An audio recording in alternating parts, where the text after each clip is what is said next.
দাসী, ছোট রানীর ঘরে গিয়ে দেখ সে এখন কি করছে। যদি দেখিস ও ঘুমোচ্ছে বা ঘরে নেই, তবে ওর মেয়েটাকে ওখানেই শেষ করে দিয়ে এসো। আর যদি হাতে সময় কম থাকে, তবে ওকে বারান্দা থেকে নিচে ফেলে দিও। উপর থেকে পড়ে এমনিতেই মরে যাবে। আর যদি না মরে, তবে নিচে শিয়াল কুকুর তো আছেই তাকে মারার জন্য। জি রানী সাহেবা, আপনি যেমনটা বলছেন তাই হবে। এই রাজমহলে আমার সন্তানই হবে প্রথম সন্তান, আর সবার বড় সন্তান।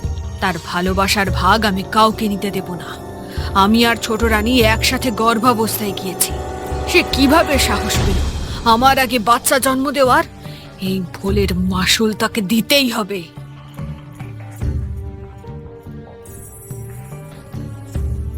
একদম ঠিক বলেছেন রানী সাহেবা। আমি এখনই যাচ্ছি ওই ভুলটাকে সারা জীবনের জন্য মুছে দিয়ে আসতে।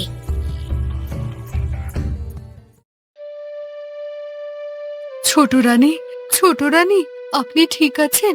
আর রাজকুমারীর কি অবস্থা? হ্যাঁ লিপিকা, আমরা দুজনেই ঠিক আছি। ভাগ্যিস তুমি বড় রানীর ঘর থেকে সব কথা শুনে এসে আমাকে আগে বলেছিলে, নয়তো আজ আমি আমার মেয়েটাকে হারাতাম। জি ছোট রানী, কিন্তু এভাবে আর রাজকুমারীর জীবন এখানে ঝুঁকিতে ফেলা যাবে না। এখনই রাজামশাইকে সব খুলে বলতে হবে। দাঁড়াও লিপিকা, রাজামশাইকে এ ব্যাপারে বলে কোনো লাভ হবে না। তিনি বড় রানীকে অন্ধের মতো বিশ্বাস করেন। উল্টে আমার মেয়ের জীবনের ঝুঁকি আরো বাড়বে। কিন্তু ছোট রানী, এভাবেও তো রাজকুমারী এখানে নিরাপদ নয়। বড় রানী যদি জেনে ফেলেন রাজকুমারী এখনো বেঁচে আছে, তবে তিনি আবার চেষ্টা করবেন তাকে মেরে ফেলার। আমি তো সব সময় ওকে বাঁচাতে পারবো না।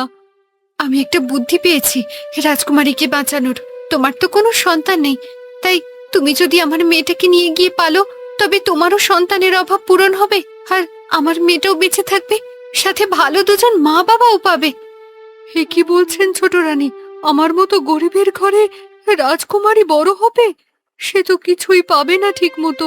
তাকে অনেক কষ্টে বড় হতে হবে। আর যদি ওর কোনো ক্ষতি হয়, তবে তো আমি নিজেকে কোনোদিন ক্ষমা করতে পারবো না। তুমি বেঁচে থাকতে আমার মেয়ের কোনো ক্ষতি হবে না, আমি নিশ্চিত। আর আমার মেয়ে আমার মতোই হবে, যে কিনা কষ্ট করে বেঁচে থাকতে পারে। তাই তুমি কোনো চিন্তা করো না, ও ভালোই থাকবে তোমার কাছে। এই নাও, ওকে কোলে তুলে নাও। আর আজ থেকে ওকে নিজের মেয়ে বলে পরিচয় দেবে সবার কাছে। ছোট রানী, আপনাকে যে কি বলে ধন্যবাদ দেব। আপনি আমার এতদিনের আশা পূরণ করেছেন নিজের কোল খালি করে। ও যতদিন পর্যন্ত তোমার কাছে সুরক্ষিত আছে, ততদিন পর্যন্ত আমার কোল খালি হবে না। আমার কোল খালি হতো তখন বড় রানী যদি ওকে মারার সুযোগ পেত। এখন তুমি ওকে যত্ন আর ভালোবাসা দিয়ে নিজের মেয়ের মতো বড় করবে। ভয় পেও না, ও আজ থেকে তোমারই মেয়ে। আমি কখনো ওর দাবি নিয়ে তোমার কাছে আসবো না। ধন্যবাদ ছোট রানী, আমি তাহলে আসি।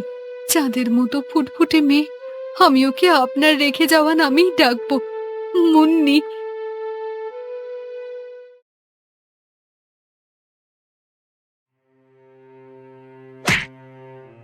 মা, কি হলো? আমার মেয়ে ওভাবে চিৎকার করছে কেন? কিছু হলো না তো ওর? গাছে উঠতে গিয়ে পড়ে গেল না তো আবার? চলো রাহুল, গিয়ে দেখি। মা, বাবা, তোমরা এসেছো? দেখো, আমার পাটা বোধহয় এবার সত্যি সত্যি ভেঙে গিয়েছে। তোকে কতবার বলেছি একা একা গাছে না উঠতে? তোর বয়স 10 হতে চললো এবার, তবুও আমার কথা শুনিস না কেন? কি করব মা, গাছে না উঠলে আমার ভালো লাগে না। এত বড় হয়েছিস, তবুও বাচ্চাদের মতো কথা। এবার ভালো হয়েছিস, পা ভেঙে ঘরে বসে থাক এখন। তোর গাছে ওঠার শখ আজীবনের জন্য মিটে যাক। মাথায় যে ব্যথা পাসনি তাই বেশি। আহা লিপিকা, এভাবে বলছো কেন? সামান্য গাছ থেকে পড়ে গিয়ে পা ভেঙে ঘরে বসে থাকবে, এই কেমন কথা? আমি দেখছি কি হলো ওর পায়ের। হ্যাঁ বাবা, তুমি দেখো ভালো মতো। মা শুধু শুধু আমাকে ভয় দেখায়। পাটা শুধু মোচকে গিয়েছে হালকা, কয়েকদিন বিশ্রাম নিলেই ঠিক হয়ে যাবে। তোমরা চিন্তা করো না। তার মানে আমি আবার কয়েকদিন পর গাছে উঠে বসে থাকতে পারবো? শুনেছো তোমার মেয়ের কথা? এতবার ব্যথা পাওয়ার পর ওর শিক্ষা হয় না, আবার নাকি গাছে উঠে বসে থাকবে। ওর এই স্বভাবের কারণে আমার খুব ভয় হয়। না জানি কবে গাছ থেকে পড়ে ওর বড় কোনো ক্ষতি হয়ে যায়।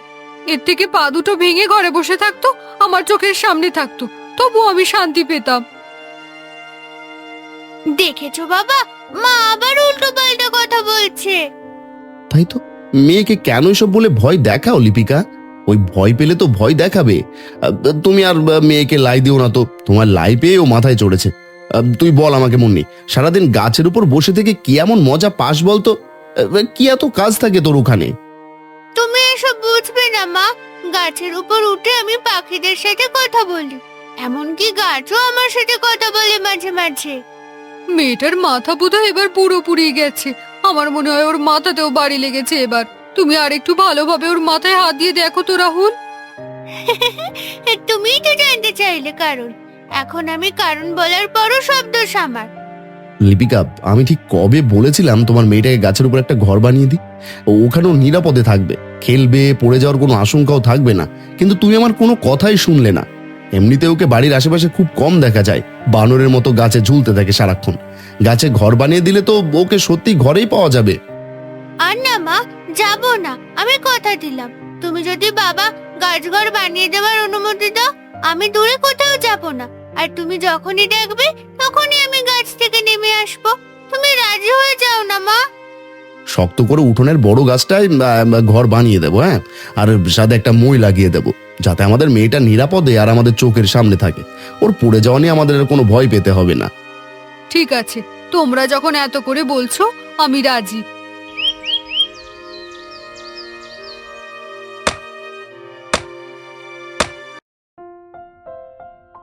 পছন্দ হয়েছে তো ওর এই গাছঘর মুন্নি?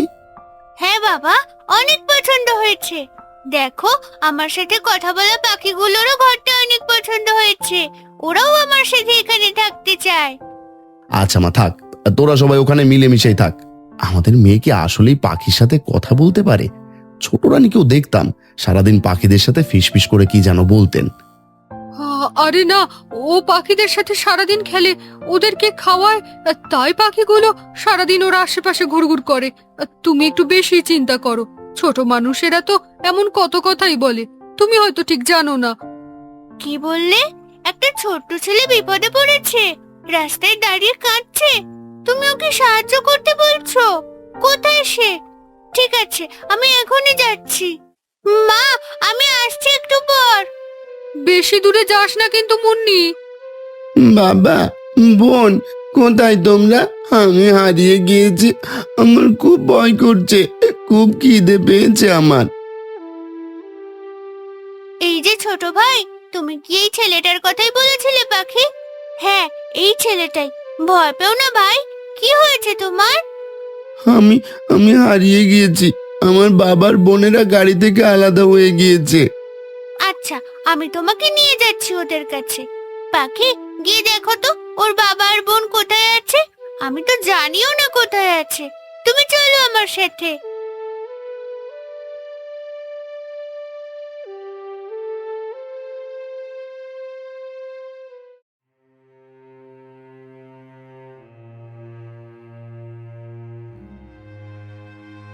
রাজ, আমার ছেলে, তুমি এসেছো?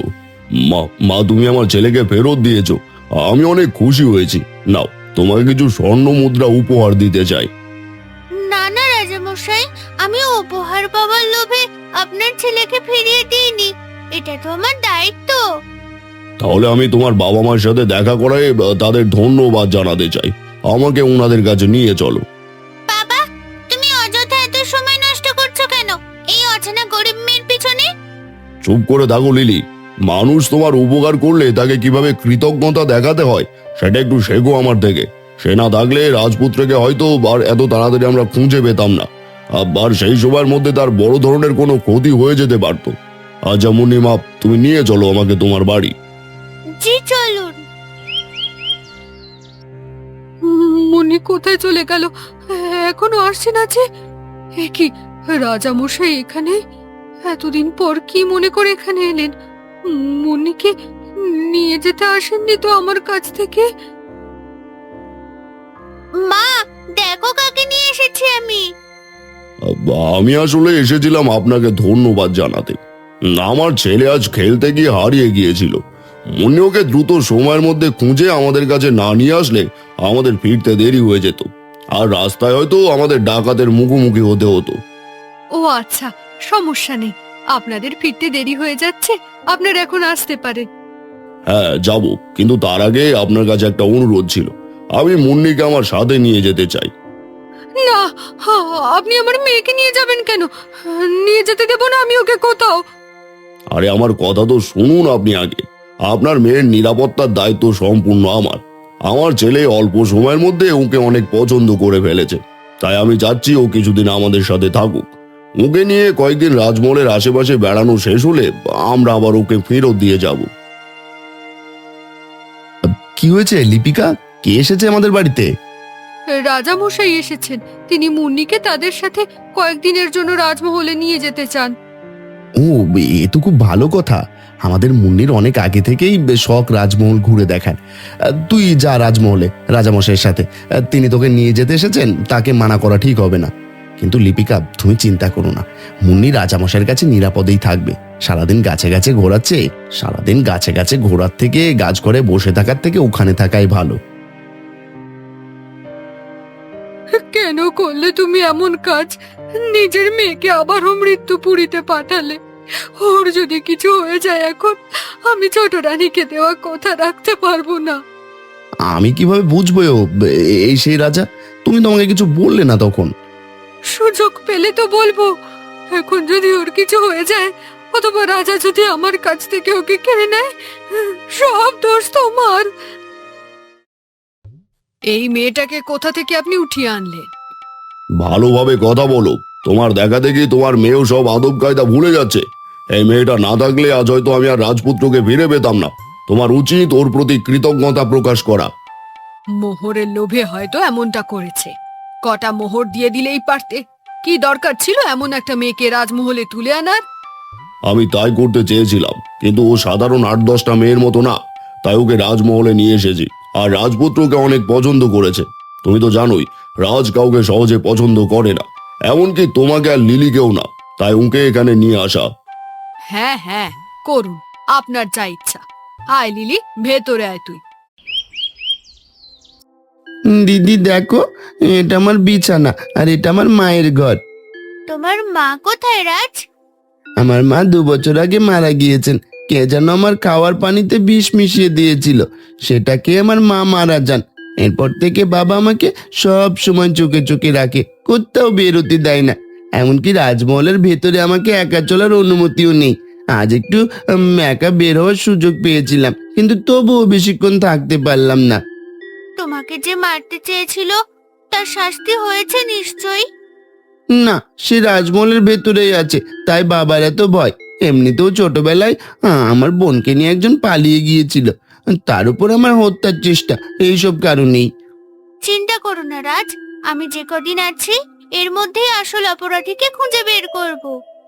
দিদি দেখো, আমার বোনকে শেষে এই চাদরে মুড়িয়ে রাখা হয়েছিল। আমার মা যত্ন করে রেখে দিয়েছিলেন চাদরটা। আরে, কিন্তু আমারও তো এমন একটা চাদর আছে। মা বলেছিল আমার জন্মের সময় চাদরটা আমার গায়ে পেঁচানো ছিল। কিন্তু এই চাদরটা তো শুধু রাজবংশের ছেলে মেয়েদের জন্য আলাদাভাবে তৈরি করা হয়। অনেক দামি কাপড়ের এটা। কিন্তু আমার চাদরটাও তো দেখতে হুবহু একই। আচ্ছা থাক, তুমি এসব নিয়ে মাথা ঘামিও না। তোমার খুব খিদে পেয়েছে নিশ্চয়। আমি বাবাকে গিয়ে বলছি তোমার জন্য খাবারের ব্যবস্থা করতে। পাখি, তুমি এখানে কিভাবে এলে? আর এত হাঁপাচ্ছ কেন? কি, তোমার কাছে খবর আছে? আর এই সেই ছোট রানীর প্রাসাদ। বড় রানী রাজকুমারকে মারতে গিয়ে ছোট রানীকে বিষ খাইয়ে মেরে ফেলেছে। তুমি কিভাবে জানলে এত কিছু? আচ্ছা, পাখিগুলো সব ঘটনা রাজমহলের বাইরে থেকে দেখেছিল আর বড় রানীর মুখে সব শুনেছিল। ঠিক আছে, আমি আসল অপরাধীকে শাস্তি দেবই। চলো খাবার টেবিলে যাওয়া যাক। আমার খাবারটা কেউ একটু পরীক্ষা করে দেখুন তো, বিষ মেশানো আছে কিনা। রাজপরিবারের মানুষদের তো আবার অতীতেই অভ্যাস আছে বিষ খাইয়ে নিজেদের মানুষকে মেরে ফেলা। মানে কি কি বলতে চাও তুমি? একটা সাধারণ মেয়ে হয়ে রাজমহলে এসে এত বড় কথা! আমাকে প্রথমেই দেখে নিশ্চয়ই তোমার ছোট রানীর কথা মনে পড়েছিল, তাই না? কারণ আমি তার সেই মেয়ে যাকে তুই বারান্দা থেকে ফেলে দিয়ে মেরে ফেলার পরিকল্পনা করেছিলি। আর আমি এখন ছোট রানীর আত্মা হয়ে তোর সামনে দাঁড়িয়ে আছি। মানে তো তোমার মেয়ে মরেনি? ও ও বেঁচে আছে? হ্যাঁ, সেদিন আমার দাসী লিপিকা ওকে নিয়ে না পালালে তুই ওকেও মেরে ফেলতি। তুই রাজমহলের নিচে থাকা বিষাক্ত গাছের পাতা খাইয়ে রাজকুমারকে মারতে গিয়ে আমার মা ছোট রানীকে মেরেছিস। তোর মতো খুনির বেঁচে থাকার কোনো অধিকার নেই, যে কিনা সামান্য হিংসার কারণে ছোট বাচ্চার জীবন নিতে দ্বিধাবোধ করে না। তোকে আমি আজ গলা চেপে মেরে ফেলবো। না না, আমাকে মেরো না, আমার ভুল হয়ে গেছে। না, তুই যা যা বলছিস সব সত্যি বলে তুই স্বীকার করে নিচ্ছিস? হ্যাঁ হ্যাঁ নিচ্ছি, আমি করেছি ছোট রানীকে খুন। তোমার মেয়েকেও আমি খুন করার আদেশ দিয়েছিলাম। আমাকে ছেড়ে দাও। রাজামশাই, শুনলেন তো? পেয়ে গেলেন না আপনার আসল অপরাধীকে? এবার তাকে জেলে পুরুন, আমি আর অভিনয় করতে পারবো না।